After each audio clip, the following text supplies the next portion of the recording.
te morís de espanto y casi miras como distinguido. Si cada tanto acunas en tu encanto y era tu mundo el ideal.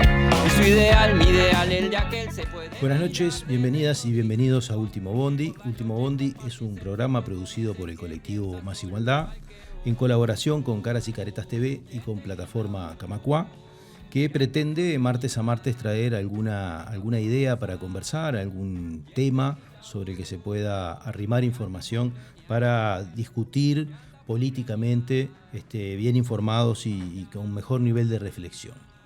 En el día de hoy vamos a tratar un tema que va a tener que ver con un ciclo de programas que queremos hacer que tienen, podríamos decir, una orientación hacia la discusión del país productivo, el modelo productivo, o muchas frases que han estado en la discusión del desarrollo económico y social en muchos momentos de la política y que está un poco en la base de esa discusión que se aborda en general de forma bastante superficial, entre otras cosas porque es un tema que no es sencillo de abordar, porque tiene conexiones, si bien presentes en todos los asuntos de la vida, no siempre tan obvias y no siempre fáciles de enunciar. Hoy vamos a estar hablando de ciencia, tecnología e innovación y preguntándonos si es un asunto de todos y de todas o, como muchas veces está en el imaginario social, es algo que tiene que ver con algunos pequeños espacios de la sociedad. Para ello, y como siempre, trajimos una invitada y un invitado que nos van a acompañar en estos minutos y que voy a pasar a presentar. Hoy nos acompañan Carlos Bianchi y Natalia Gras. Carlos es economista, es doctor en economía por la Universidad Federal de Río de Janeiro. Es profesor titular del Instituto de Economía de la Facultad de Ciencias Económicas y de Administración de la Universidad de la República y se dedica a temas de innovación y desarrollo. Natalia es economista también, es profesora adjunta de la Unidad Académica de CSIC de la Universidad de la República, es doctora en Ciencias Sociales, especializada en Economía de la Innovación por la Universidad Autónoma Metropolitana de México y trabaja temas de innovación y evaluación de la investigación y políticas de innovación. Con ellos vamos a transitar estos minutos de estos 3 bloques y en el primero de los bloques una pregunta que por lo menos para mí es relevante y que creo que está también en esta discusión sobre este asunto, que es ¿por qué hacer ciencia, tecnología e innovación o discutir sobre estos asuntos en Uruguay? No sé quién quiere arrancar, no lo acordamos. Natalia. Como tú quieras, Nati. Dale, arranca si Carlos. Bueno, muchas gracias, Juan Pablo. Buenas felicitaciones por el espacio y el esfuerzo. Y gracias por poder compartir con Natalia, que a pesar de que trabajamos mucho en común, ahora nos vemos relativamente poco. Yo creo que esa pregunta es extraño porque creo que la vengo escuchando, por lo menos desde que estoy en estos temas, que ya hace más de 20 años, y es algo así como una ayuda a memoria insistente, pero no estoy del todo seguro cuánto hemos avanzado en Uruguay sobre eso. Yo no tengo la menor duda de que hay que dedicar esfuerzos a la generación y uso del conocimiento con diferentes destinos productivos, de igualdad social, de transformación, con una idea de desarrollo sostenible. No tengo dudas por 2 razones. Como investigador, porque esto es un hecho incontestable. No hay país que haya mejorado la calidad de vida de las personas que habitan sin hacer un uso intensivo del conocimiento para el uso de sus recursos, para mejorar sus relaciones sociales, en muchos casos vinculados a aspectos que problematizan la idea de desarrollo, como puede ser el rol de la industria bélica o los conflictos armados, pero siempre los países que han logrado mejor calidad de vida han hecho un uso intensivo del conocimiento y eso me parece que es incontestable. Por otra parte, y más recientemente, y Natalia sabe más que yo de esto, en general las sociedades que desarrollan y usan el conocimiento intensivamente tienden a ser más igualitarias. En parte porque la distribución del conocimiento es un recurso fundamental en la distribución de recursos, es un aspecto fundamental en la distribución de recursos. Entonces, al menos si pretendemos caminar hacia un desarrollo sostenible y más igualitario, entiendo que es imprescindible. Nati. Bueno, muy buenas noches. para todas y todos. Muchas gracias, Carlos, muchas gracias, Juan Pablo, muchas gracias también al colectivo Más Igualdad, a este espacio, felicidades y obviamente muchas gracias por la invitación. Efectivamente, comparto 100% lo que plantea Carlos en relación al papel de la ciencia, la tecnología y la innovación para pensar el desarrollo social, productivo, económico, para pensar en un país más soberano y con mayores oportunidades, tal cual, tal y como decía, la historia de los, como dice un historiador económico, ¿no? Mokir, ¿no? Desde la revolución industrial para acá, la clave del éxito para el desarrollo, la industrialización de los países tiene que ver justamente con esta idea del matrimonio entre la ciencia y la tecnología y en relación a lo social, al avance productivo. Es más, uno de los principales factores que están en la base de la desigualdad o la divergencia en el crecimiento de los países, en las tasas de crecimiento de trayectoria, las divergencias en las tasas de crecimiento de los países entre los más ricos y los menos ricos o los más pobres, es justamente la aprovechación de las capacidades científicas, tecnológicas y las posibilidades de basar la producción y el desarrollo social y económico a partir del uso de ese conocimiento. Un país no es rico tanto por las capacidades que posee, sino y sobre todo por cómo pone en juego esas capacidades para mejorar la calidad de vida de todas y todos, de hacer un lugar más habitable para todas y todas. En ese sentido me parece que yo los escuchaba y pensaba un poco en una idea que creo yo que está bastante instalada en el imaginario social, que es que lo que es ciencia y tecnología siempre viene de afuera, ¿no? Que es ciencia y tecnología e innovación son asuntos que se dan solamente en la punta del conocimiento y por lo tanto solo los países que tienen grandes capacidades son los que desarrollan este tipo de cosas, que me parece que es una idea muy, muy, muy equivocada, pero me gustaría ver cómo traer otra idea que nos ayude a entender este valor, ¿no? Y de por qué aplica en cada lugar, por más atrasado que sea, por decirlo de alguna manera, esta idea de poder hacer ciencia, poder discutir tecnología e innovación. ¿Querés que vaya? Dale. Bueno, yo me arriesgo ahí y una primer cosa que se me ocurre es decir, incluso para comprar tecnología hay que saber. O sea, no hay chance. Uno nos pasa a todos y a todas, ¿no? Cuando queremos comprar una computadora, ¿no? Al mínimo algo tenemos que saber, porque si no, ¿qué estamos comprando? Incluso en ese caso hay que saber. Y bueno, entonces está bien, no tenés recursos y vos decís, ay, parece una sofisticación, pero de alguna manera es también pensar en el futuro. Y en esto que hablábamos hace un ratito, ¿no? La cuestión de la soberanía, si no hay o sea, tenemos historia reciente del COVID, o sea, nosotros no somos un país industrializado. Ajá. Pero ¿qué nos pasó con la cuestión de la escasez mundial de vacunas de vacunas y de test primero, ¿no? Y de test, ¿no? Claro.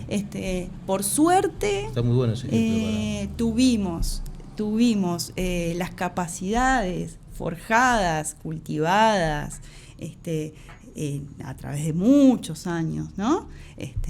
En la Universidad de la República, que se hicieron colaboraciones con otras instituciones de investigación del país, el Instituto Pasteur, por ejemplo, y bueno, generaron alternativas tecnológicas que cumplían la misma función y de alguna manera nos dieron ciertas libertades o nos dieron mayores grados de soberanía primero, habiendo una escasez mundial de los test, por ejemplo, los costos eran totalmente inaccesibles, no solamente que había pocos, sino que además, por las leyes del mercado, bendito y querido, o no tan querido, era imposible. Entonces, tener las capacidades nos permitieron de alguna manera dar una solución alternativa a un fenómeno que había que salir a enfrentar de alguna manera para contener una emergencia sanitaria cuyas consecuencias no conocíamos tampoco, además. Entonces, me parece que por ahí una parte la respuesta. Sí, creo que, comparto lo que decía Natalia totalmente, pero hay un aspecto primero y es que no existe la opción, por lo menos no existe la opción, a mi juicio normativamente, deseablemente, de participar en una sociedad global. No existe la opción de no participar en una sociedad global y la de participar como tomadores de conocimiento netos de vuelta, ¿no?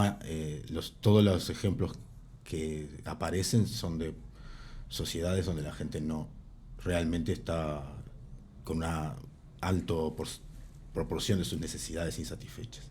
La opción de ser tomadores netos de conocimiento es una opción de replicar su desarrollo, y eso es imposible por el argumento que planteaba Nati. Pero además a mí me parece que hay casi una cuestión de imaginario colectivo de qué queremos ser. Por la misma razón que renunciar al desarrollo de una cultura sería como insertarse, ¿no?, en un mundo si no supone que los bienes culturales, el conocimiento científico son bienes superiores que solamente lo podrán producir y consumir las sociedades muy ricas. Uno podría pensar, bueno, nos centramos en el mundo como un papel de tomadores de ideas, de manifestaciones culturales, y eso como proyecto de desarrollo me parece un absurdo.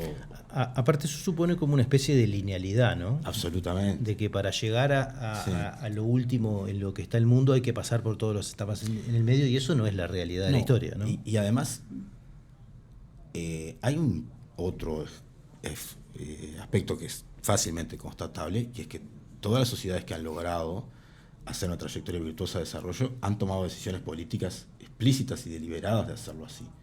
Es decir, no es que ellos ya eran inteligentes y creativos y decidieron hacerlo así, a veces por caminos autoritarios que yo no desearía replicar. No hay casualidades en esto. No, absolutamente, todo lo contrario.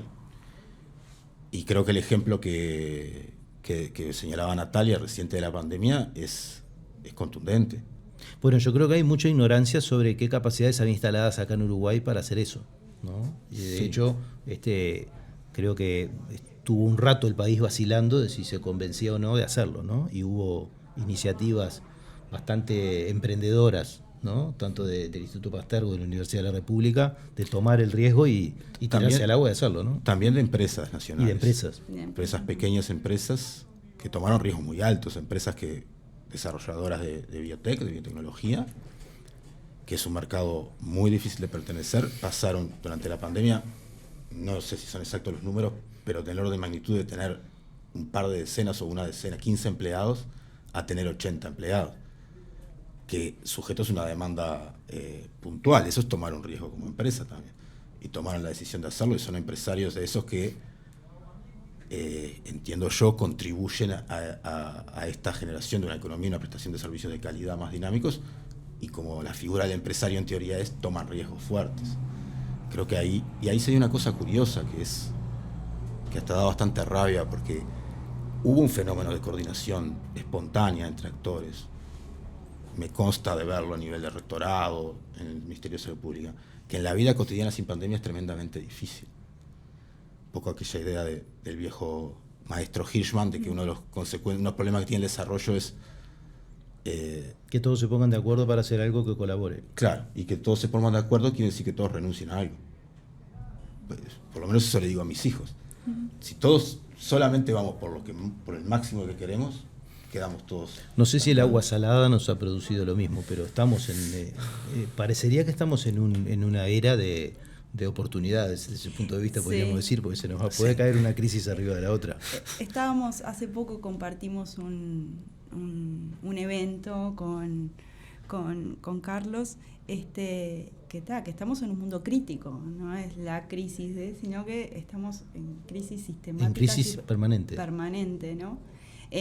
Igual, no quiero traer un tema, sí. ¿no? Pero el tema del agua en este país, y nos hicieron creer, o de alguna manera, que estábamos arriba de un acuífero y probablemente, no sé, pero no es un problema de ahora.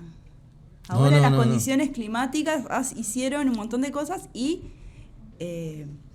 no sé, la desidia y poco apego de años y años de política que no avanzaron en una alternativa cuando había evidencia de que era un problema desde mínimo soy chica. Hay un punto central, pues yo estoy de acuerdo con eso, que vos lo señalabas recién, Nati, que es, a mí me parece que uno de los serios problemas que tenemos en general para políticas de desarrollo es la escasa disposición a ceder intergeneracionalmente. Claro.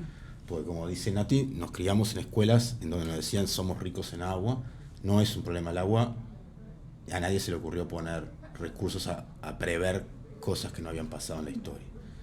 Hay cosas que pueden ser impredecibles, como el COVID, pero hay otras en que vas acumulando evidencia sobre los suelos, el agua. Y yo creo que hay uno de los aspectos de la inversión en ciencia, tecnología e innovación es estar dispuestos a ceder para futuras generaciones. Pero ahí me parece que está bueno el ejemplo porque estábamos viendo ciencia y tecnología aplicada en los test de COVID, pero acá hay muchos retos de ciencia en esta idea de prever y de monitorear y de poder predecir y definir y adelantar, ¿no? Problemas para los cuales también hay que tener, como quien dice, un sistema que te permita hacerlo, ¿no? Porque en realidad todas esas capacidades que estaban en el Uruguay, yo creo que el 99,99% de los uruguayos las ignoran, ¿no? Y eso tiene un poco que ver con esto de que no es un asunto de todos, ¿no? Que yo le ponía en el título, no porque no sea de todos, sino porque lo ignoramos, ¿no? Y porque aparece rara vez en este caso, ¿no? Sí, porque de alguna manera pienso yo también es que se cree que eso, que son cosas de ciertas élites, ¿no? Y también porque en la medida en que no tenemos la práctica de recurrir al conocimiento científico, a la tecnología, a la innovación como un aliado o como una aliada o un aliado para enfrentar diversos problemas que se beneficiarían, su solución sería muchísimo más viable si recurrimos a la ciencia, a la tecnología y la innovación. Como no tenemos ese training, esa práctica, también creemos que es algo que es de otros o es de otras personas, ¿no? Y eso es una condición que tiene que ver con nuestra característica de subdesarrollo también. ¿Por qué? Porque tenemos tradiciones productivas basadas en la explotación de recursos naturales que creemos infinitos, donde no consideramos el conocimiento como un factor importante en la generación de valor. Ahí tenemos tasas de divergencia en las tasas de crecimiento, por ejemplo, porque no tenemos una cultura del aprendizaje, ¿no? La mayor capacidad, y esto vuelvo un poquito a la pregunta, ¿por qué hay que hacer ciencia y tecnología en Uruguay, aunque Uruguay no es un país tan rico, ¿no? Justamente porque lo que tenemos que poder lograr es eso, aumentar tenemos que aprender a aprender todo el tiempo, porque es tan dinámica la cosa y es tan complejo el mundo en el que vivimos cada vez más, que cada vez necesitamos de más saber y de más conocimiento y de más. Y por otro lado tenemos el tema de que en esta visión subdesarrollada, porque de cómo percibimos a la ciencia, a la tecnología, también está el diseño de la política. Y el diseño de la política seguimos hoy en día, pienso yo, Carlos, corregime, pero con una mirada lineal, donde cuando digo lineal es justamente hay una interacción muy grande entre ciencia, tecnología e innovación con la sociedad y con la política y con la cultura. Todos esos elementos, decía Freeman, están en interacción y no sería, para entender los fenómenos que son complejos, que no vienen encapsulados, hay que entender esas dinámicas y esas complejidades en interacción para poder actuar sobre ellos. Sin embargo, las políticas que hemos tenido no han sido políticas orientadas a movilizar recursos cognitivos, científicos, tecnológicos para atender diversos problemas, sino más bien han estado... Ensayo y error. sí, o encapsulados en espacios supuestamente aislados. El sector productivo por un lado, el ámbito académico por otro, clásica de la organización la sociedad o el sector social por otro, el sistema de salud por otro, cuando en realidad... Y por otro los investigadores, ¿no? Por eso, el sector académico aparte, entonces eso también hace a la dificultad. A este desconocimiento mutuo. Sí, vamos a entrarle a ese tema ahora en el segundo bloque de Último Bondi, así que en un minuto seguimos, no se vayan que volvemos con este tema en un minuto.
Seguimos en este segundo bloque de Último Bondi, estábamos hablando de ciencia, tecnología e innovación.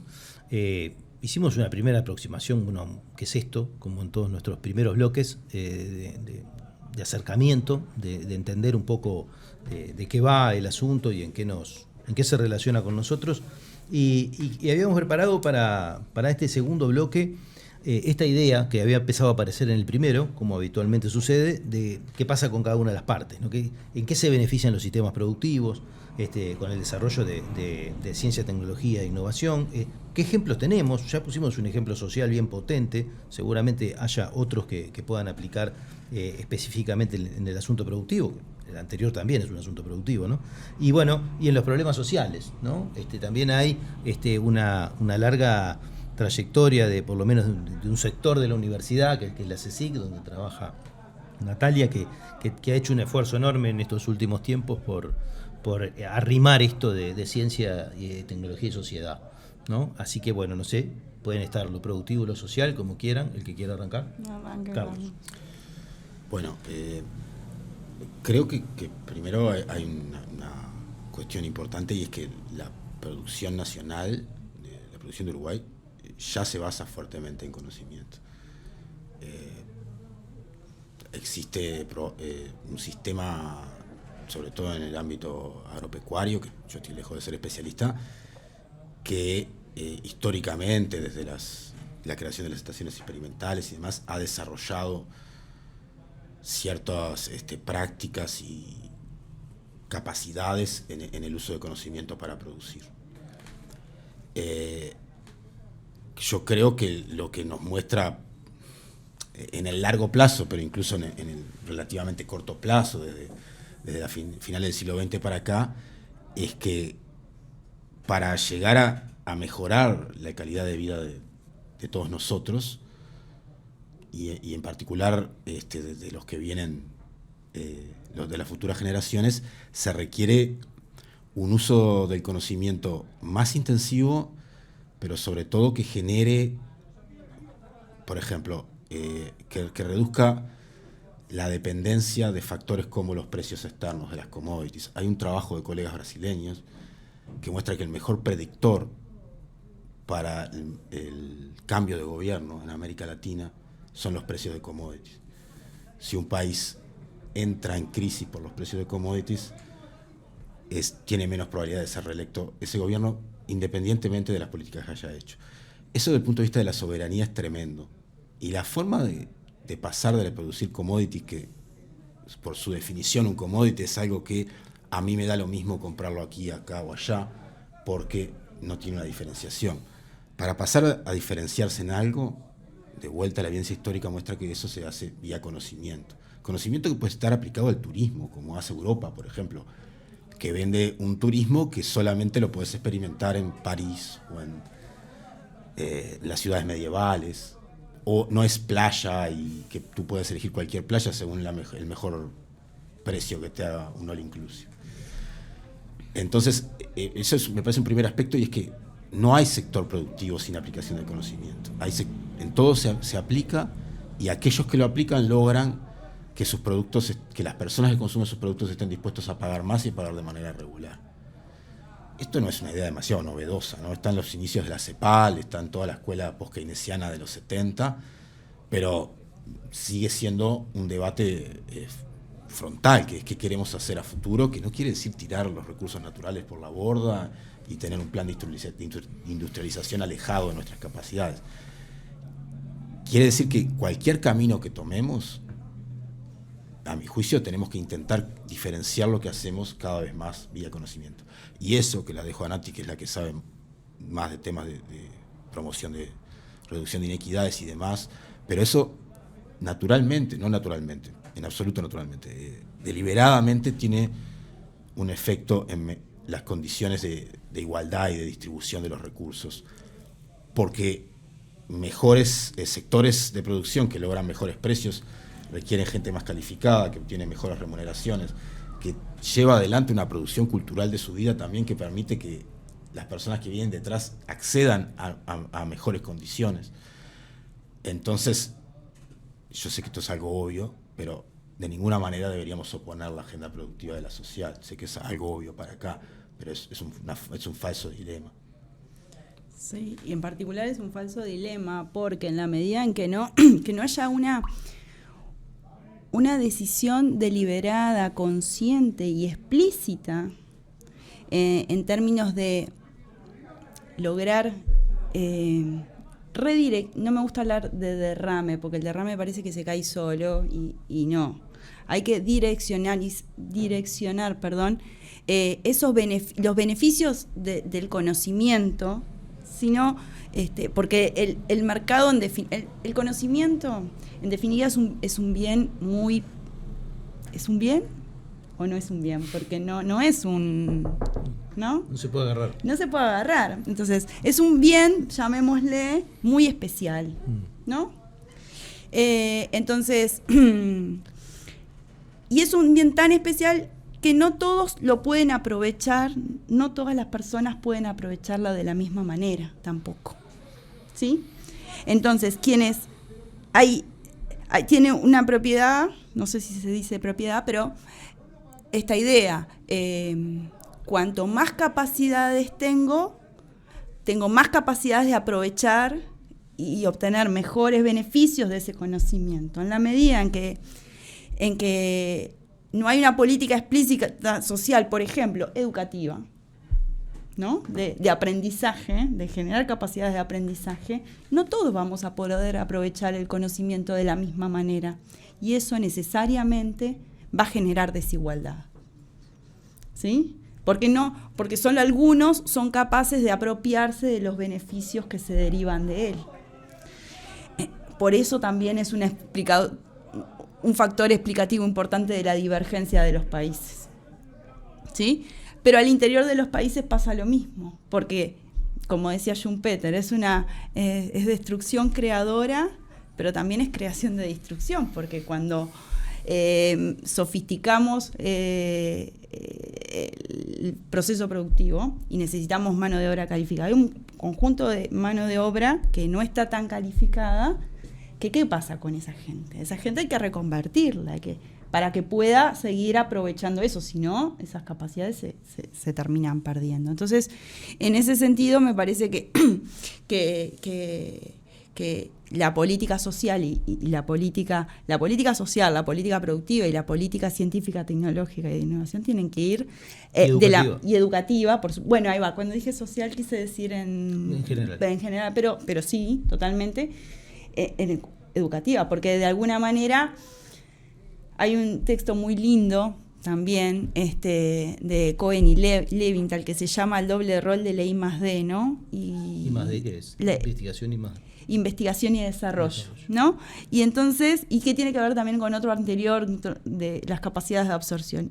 Pero claro, ¿cómo aprenden las personas? ¿Cómo aprenden ¿Quiénes aprenden? Las personas, las organizaciones, los países, ¿no? Entonces, bueno, ¿y cómo aprenden? Bueno, aprendemos estudiando, aprendemos investigando, pero sobre todo, y volviendo un poco al inicio, aprendemos poniendo en uso aquello que aprendemos de la teoría, digamos, o de la investigación, ¿no? Entonces, hay una experiencia. Claro, de la experiencia, haciendo, usando, interactuando con otros. Entonces, en ese sentido, volviendo un poquito a lo que veníamos antes, ¿no? La interacción entre los factores culturales, políticos, sociales, económicos, científicos, todo eso hay que tenerlo en cuenta para poder hacer que una sociedad pueda aprender de sus propios procesos, superarse a sí misma y seguir en círculos virtuosos. Si no, nuevamente seguimos reproduciendo círculos viciosos o desigualdades, en definitiva. Porque los que tienen esas capacidades seguirán aprovechando y los que no tienen no podrán hacer. Y en ese sentido vuelvo a la pregunta inicial, ¿no? La CTI es un asunto de todas y todos, y yo diría que sí, que tiene que serlo, porque si no, no hay manera de poder, nada, de vivir mejor, en definitiva.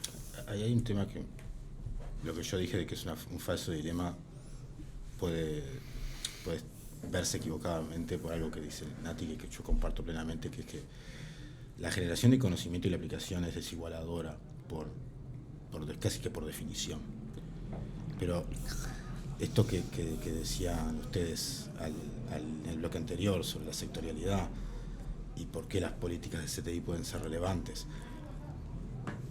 porque las políticas de CTI requieren de políticas sociales en la propia. Si yo preveo una transformación sectorial, debo prever los beneficios y la generación de mejores bienes materiales y culturales, pero también que hay gente que puede quedar fuera o que se pueden ampliar las brechas. Y que esas sociedades partidas en brechas generan serios problemas de desarrollo. Entonces, en una política tecnológica debería estar debería estar explícitamente considerada los aspectos sociales, así como en una política social debería estar considerado cómo el uso del conocimiento podría mejorar los objetivos de desarrollo social. Y probablemente eso mejore a esa idea de ajenidad de los temas de ciencia, tecnología e innovación. Contribuye a ver que estrictamente son un componente de todos los otros sectores. Se me ocurría preguntarles, pensando un poco esto, ¿no? y vislumbrando este riesgo, ¿no? que se genera al producirse, ¿no? esta experiencia desigualadora, ¿no? de innovar y descubrir, investigar, innovar, ¿no? Eso transforma las relaciones sociales y entre otras las productivas. Y muchas veces, muchas de las transformaciones productivas históricamente han sido en el sentido de aumentar la productividad, por ejemplo, y muchas de esas implican prescindir de un factor que en general ha sido el trabajo, ¿no? Y por lo tanto las personas. Entonces, es verdad que si uno no acompaña con otra cosa, corre esos riesgos, y me da la impresión que ese es un poco el destino que hemos corrido los países latinoamericanos en el formato de inserción que hemos tenido, ¿no? Que siempre hemos tenido élites o porcentaje, pedazos de población integrado, ¿no? al mundo, y otros pedazos que no. ¿no? Y yo, un poco en vísperas del enorme proceso de transformación que se está dando hoy y de ese enorme riesgo, yo creo que esto se está tensionando cada vez más, ahí también como que habría un lugar para que la ciencia, capaz que es la ciencia social también, ¿no? Más fuertemente empiece a plantear, creo que de hecho lo está haciendo, porque empiezan a volver algunas discusiones que estaban enterradas, ¿no? de abajo del manto más neoliberal, por decirlo de alguna manera, de si el mundo es para todos o no es para todos y de qué hacemos con esto. Hay un reto ahí de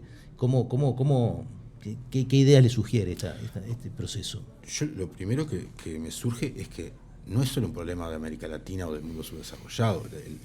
El capitalismo basado en el conocimiento desigualador, grosso modo, es lo que los politólogos llaman el modo de capitalismo liberal, es el modelo de Estados Unidos. Europa mira a Estados Unidos y dice: no alcanzamos la capacidad innovadora de Estados Unidos porque gastamos en integrar a nuestra población. Y Estados Unidos gasta en cárceles lo que Europa gasta en integración, pero innova más, lidera. Es un modelo también de desarrollo. Bien interesante. Normativamente yo no lo quiero. Sí. Pero está bueno plantearlo en esos términos, ¿no? Porque no es un problema nuestro, es un problema global. Y aparte porque el planeta nos está dando señales. Entonces, y aparece Asia, que es complejísimo, pero en la aldea en donde podemos opinar y proponer y participar, yo lo que creo, lo que se me ocurre es que esto lo suele decir nuestra querida Judith Sutz, maestra de ambos, que hay que tratar de ser culto, y culto no es escuchar a Beethoven, es tener idea de qué es lo que va a ocurrir si yo muevo algo en este sistema, la idea de que las relaciones son sistémicas, de que existen muchos conocimientos complejos, y entonces, por ejemplo, si impulso la creación de un polo de desarrollo en una localidad perdida, lo que puede pasar es que genere una tremenda brecha social allí y que eso genere una consecuencia no deseada. Pero también puede pasar que la prevea, la atienda y que sea un fenómeno integrador. Que dirijas ese derrame que decías vos para que haga algo. Claro, es que por eso, con la idea esta de que el conocimiento no es,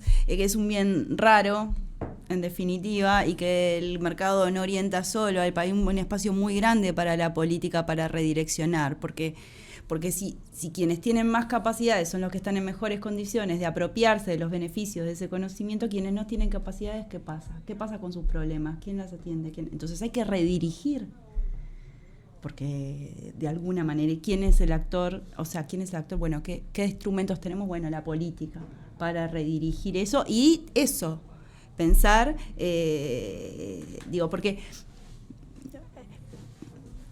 porque la ciencia, la tecnología y la innovación no son neutrales, en definitiva, ¿no? Entonces, y tienen impactos, y también son construcciones sociales, ¿no? Entonces, ahí hay todo un elemento que está jugando para...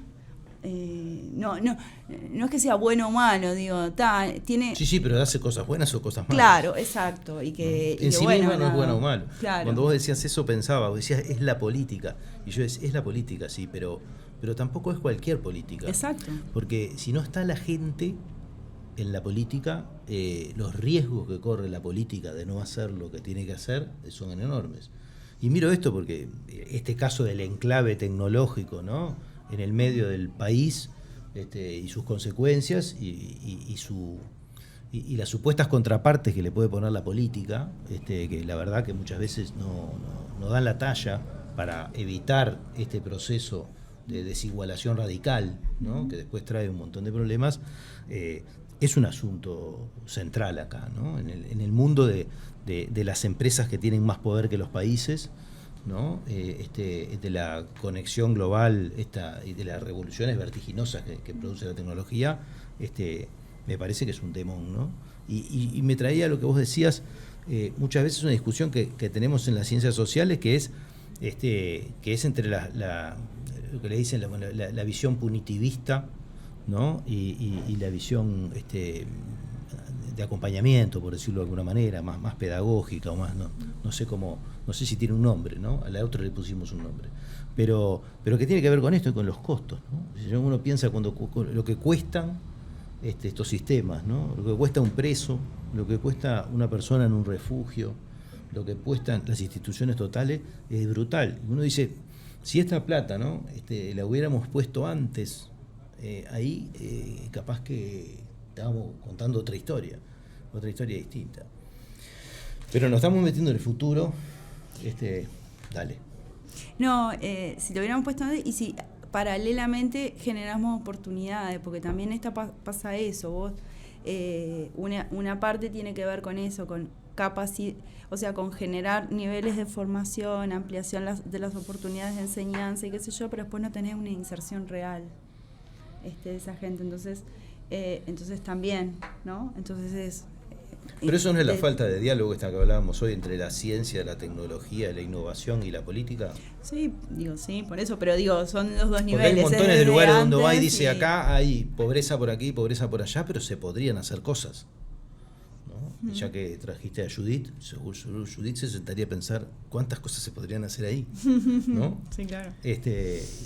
Y ahí hay como que un hiato entre esa cosa... Pero no es la política solamente pensada como el sistema político, ¿no? Es la política como aquella forma más simple de pensarlo, como la forma no violenta de resolución de conflictos, está... lo que pasa es que ahí ya entraríamos en otra cosa que yo entiendo que estos problemas que tienen que ver con invertir en algo tan... como decía Nati, tan etéreo, tan difuso como el conocimiento, supone altos riesgos económicos y altos riesgos políticos, que es, si yo promuevo un plan, pero difícilmente vea los resultados, y quizá los resultados, porque hay un riesgo de que no dé nada lo que yo esperaba. Y eso yo creo que es... No soy para nada experto en esto, pero creo que es parte de la función pública, la idea de que la comunidad política y el Estado toma la decisión de dedicar esfuerzos y recursos a algo que podrá hacernos mejores en un futuro, podrá hacernos bien mejor, pero que es altamente riesgoso. Pero esa decisión de la política pública en muchos ámbitos en nuestra sociedad me parece que está bajo sospecha. La idea de la acción pública en ese sentido, que hay un Estado que va más allá de los intereses particulares y toma esas decisiones, y a veces da cierto, en un portuguesismo mal hablado, da resultados, a veces no. Si yo dudo de la acción pública, o tengo la idea de corrupción o vagancia o dejadez en lo público, en lo político, difícilmente logre que alguien tome esos riesgos. Bueno, ahí de vuelta nos volvemos a ese problema de cuando la gente se escinde de la política. La política y la gente no hay comunión. Nos fuimos a la política, que era el tercer bloque, así que nos tenemos que ir a un minuto de corte y volvemos en un minuto para seguir en Último Bondi hablando de ciencia, tecnología e innovación.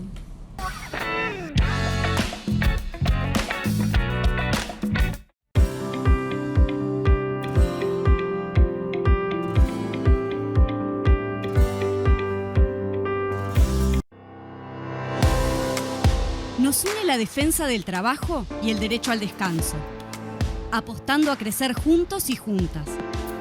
Nos une la memoria y una historia de lucha que llevamos con orgullo.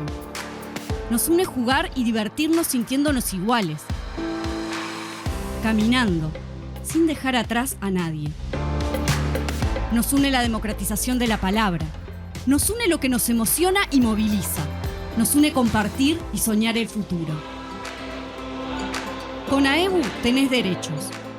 AEBU, un sindicato, una comunidad.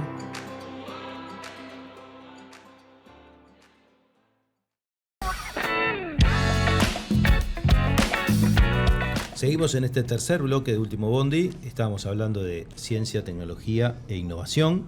Estuvimos en el primer bloque dando un panorama general, un pantallazo conceptual, podríamos decir. En el segundo bloque ya nos fuimos un poco a cosas más, no sé si tangibles, porque en realidad siguen siendo difíciles de asir, pero que me parece que se meten mucho más con la vida, por lo menos de los países y de las sociedades, Y en ese marco nos toca el tercer bloque, como siempre, de pensar y posicionar, bueno, dónde estamos y qué miramos para el futuro.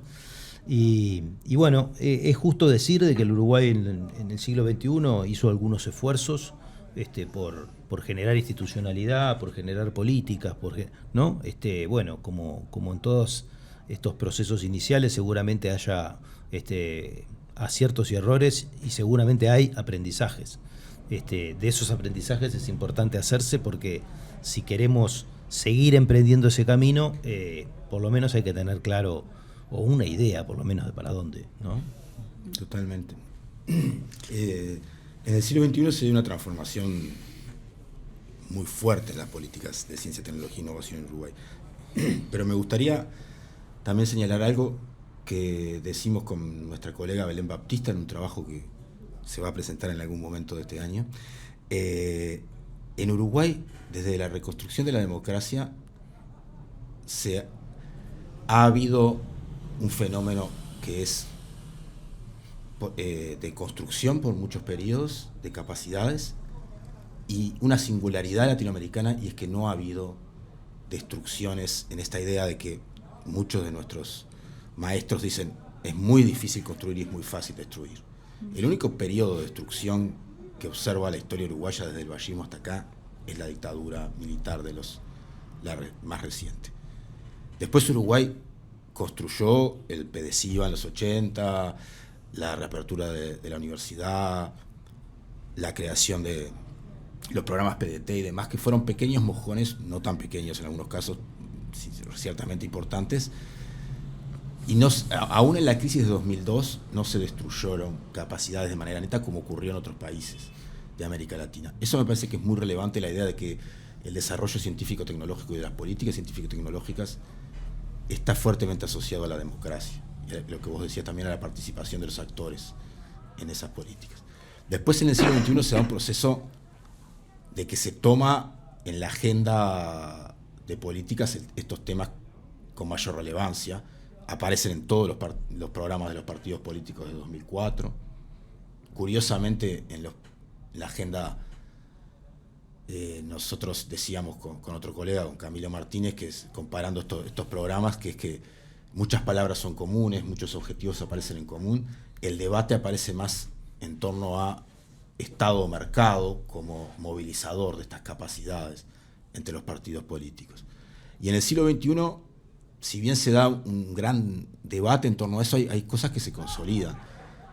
Se consolidó, bueno, para empezar, quizá la transformación de la ley de 2005, que crea la Agencia Nacional de Innovación, de Investigación e Innovación, que se consolidó como un órgano público de derecho privado, una persona pública no estatal, que desarrolla capacidades de gestión de la ciencia, la tecnología y la innovación, que es fundamental desarrollar esas capacidades.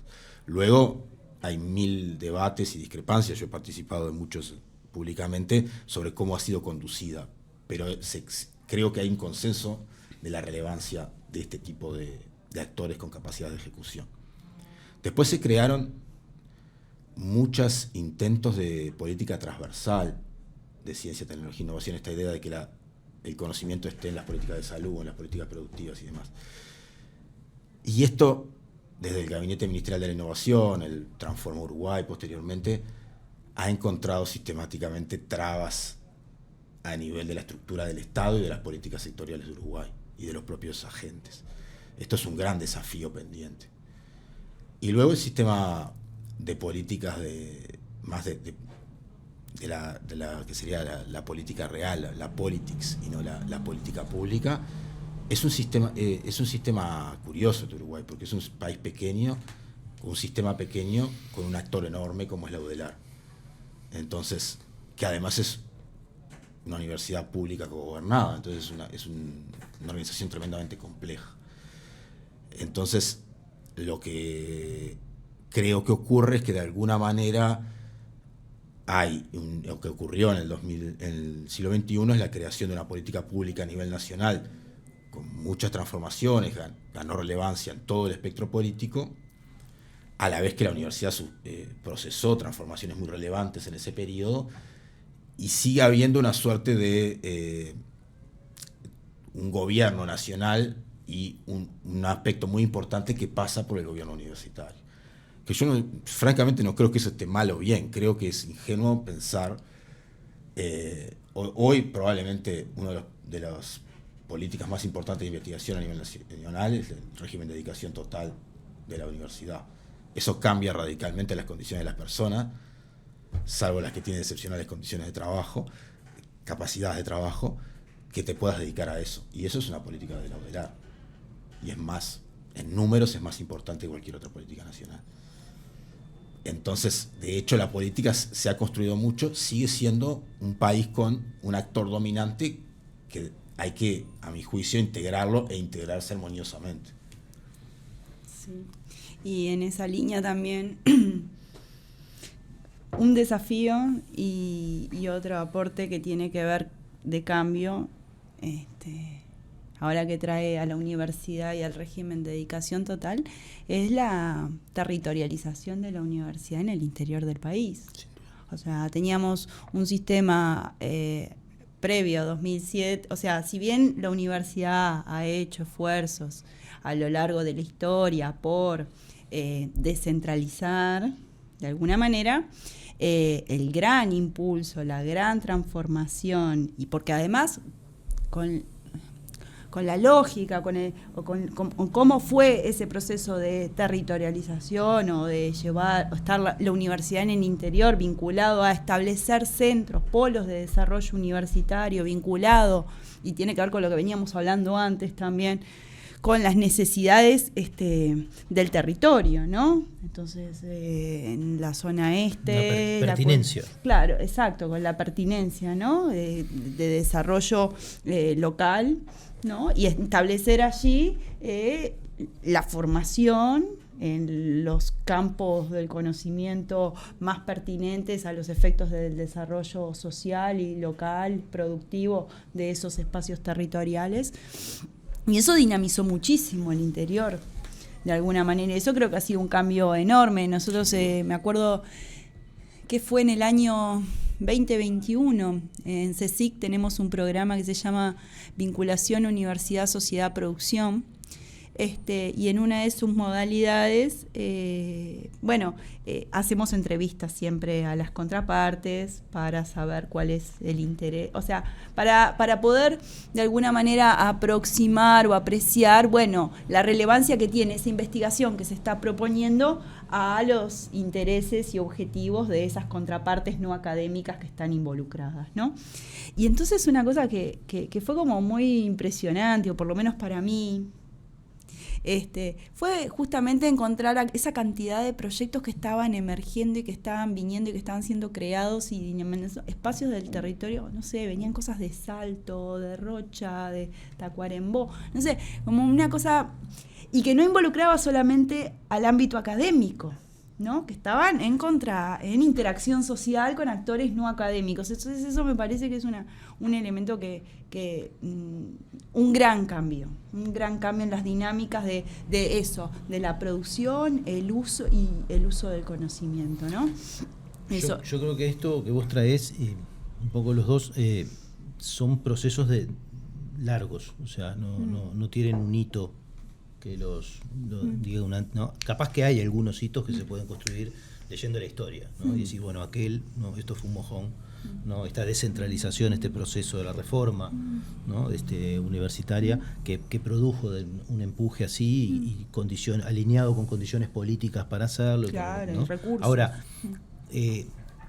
siempre ha habido una queja, o capaz que seguramente sea una idea muy simple, ¿no? De esta relación, no sé si tensa o distante, entre el sector productivo y la construcción de conocimiento, la investigación.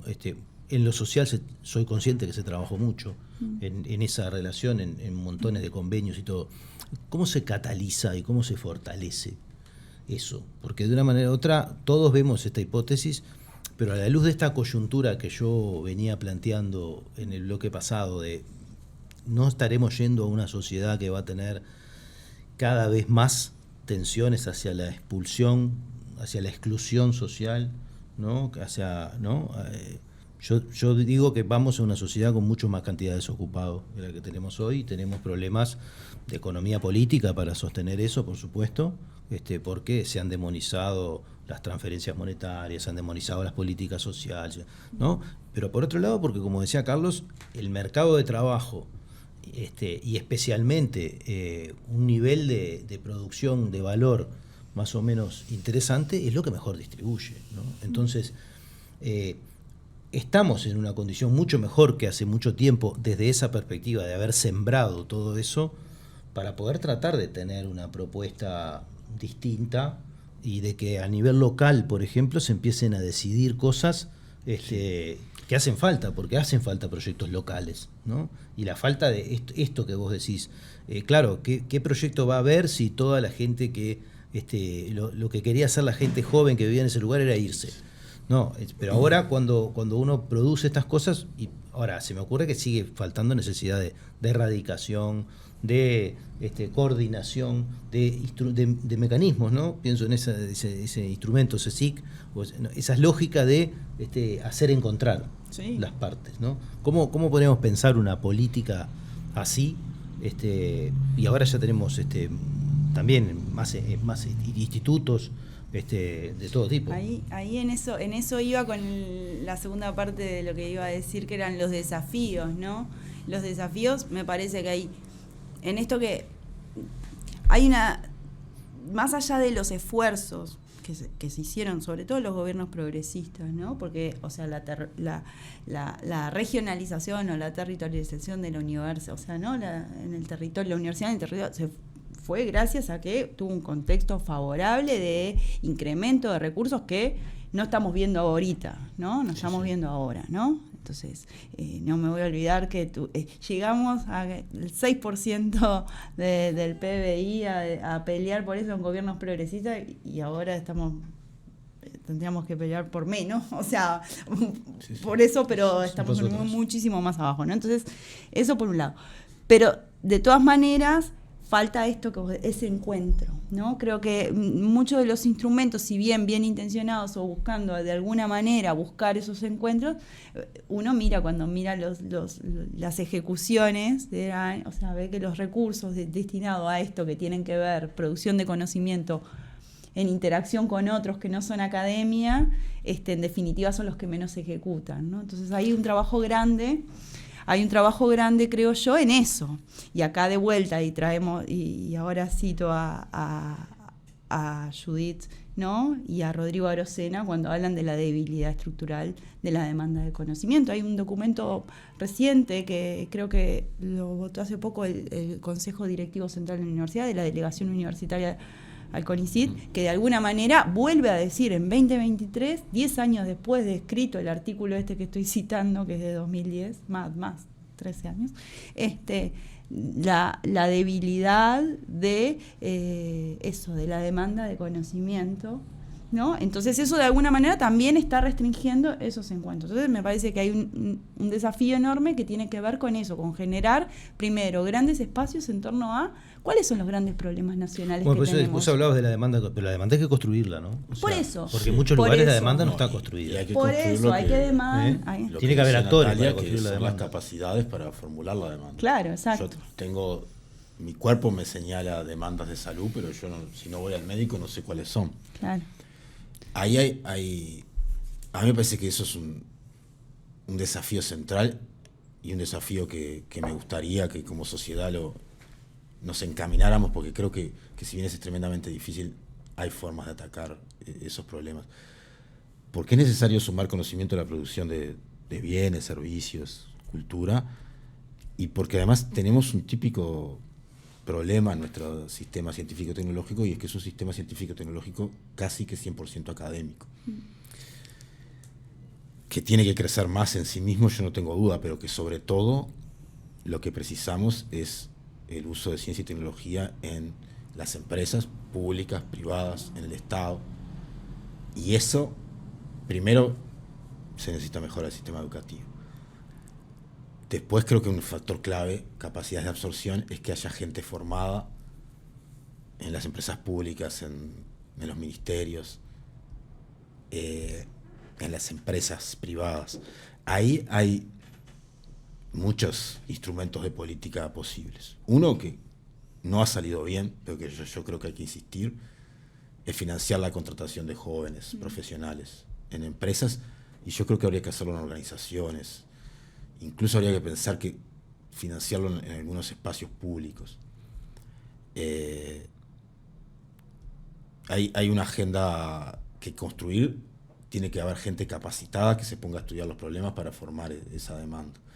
Y lo que se me ocurre es apoyar gente, gestionarlo bien, y hay un problema, y ser conscientes que quizás financiemos 10, 15, y haya algunos que no resulte bien, que la persona no se sienta cómoda, que encuentre un lugar de trabajo que no le guste, o que simplemente es alguien que está formando su vida y que su vocación no va por ahí. Hay que asumir que no existe la apuesta perfecta. Pero también tiene que haber un proceso de aprendizaje no académico, por decirlo de alguna manera, o de academia, o académico aplicado, Sí. ¿no? O sea, porque esto también es sabido, ¿no? En muchas ramas productivas hay una cierta resistencia a la contratación de los técnicos, y especialmente de los técnicos jóvenes, por su falta de calle, por su falta de mundo productivo y su dificultad, ¿no? Entonces ahí también hay un proceso de aprendizaje práctico, como quien dice. Sí, ahí Sí. hay que desarrollar capacidades. Esa experiencia hoy, ¿no? Sí, Decir, capacidades de todo tipo. Hay que construir capacidades institucionales de aprendizaje, de poner en juego, poner en uso, pensar en clave de, acá tengo un problema, ¿cómo la ciencia y la tecnología pueden colaborarme acá? De acercarme, de tener el espacio, yo soy, pongámosle, un pequeño emprendedor, una micro, una pyme, qué sé yo. ¿A dónde toco la puerta? ¿Quién es mi interlocutor? Un mostrador. ¿Cuál es? ¿No? Bueno, espacios de vinculación, de interacción. El Centro de Extensionismo Industrial, por ejemplo, era una experiencia interesante. ¿Qué pasó? ¿No? Yo qué sé, me parece que por ahí hay que trabajar un montón en términos de esas cuestiones, de meter gente, no sé, es un resultado que se repite década a década, ¿no? La cantidad de personal altamente científico y tecnológico, ¿no? Capacitado, trabajando en la industria manufacturera de Uruguay. No sé, es un dato que... No te quiero decir el número porque el porcentaje... No deprimir. No, pero no se movió en 40 años. Ahí hay responsabilidad. A ver, yo creo que en toda política pública de vuelta es esta idea de que construir acuerdos es asumir responsabilidades y errores. Yo creo que del lado del sistema educativo, y eso me incluyo como docente, también tenemos dificultades para formar gente que, dicho a lo bruto, sea útil para la producción. Es un problema. Hace poco un empresario de farmacéutica me decía: yo recibo ingenieros químicos que son capaces de formular matemáticamente la molécula que quieras, pero se formaron en operar máquinas que hace 40 años que la industria uruguaya desechó. Ahí hay un problema de que tenemos una industria química, farma, que no es particularmente innovadora, pero también tenemos un problema de que estamos formando gente que los industriales lo ven como que no tienen la formación que ellos requieren.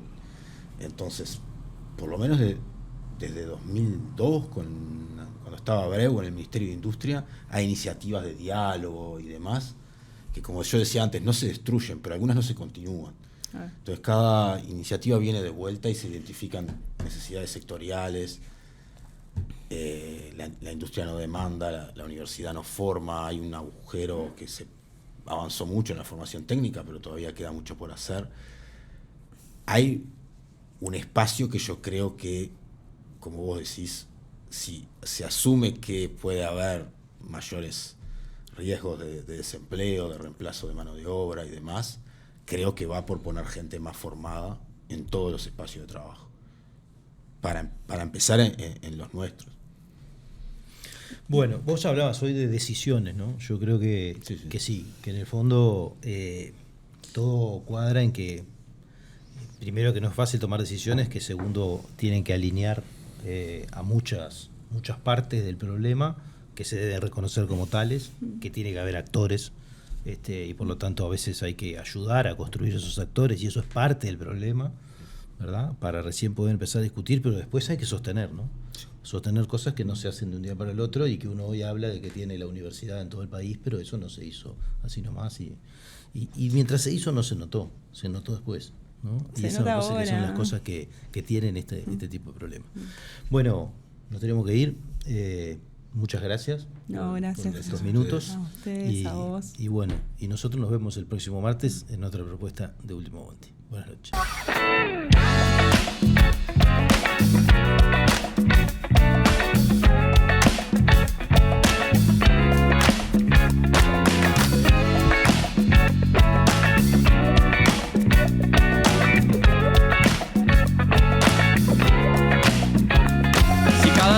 Te morís de espanto y casi miras como distinguido.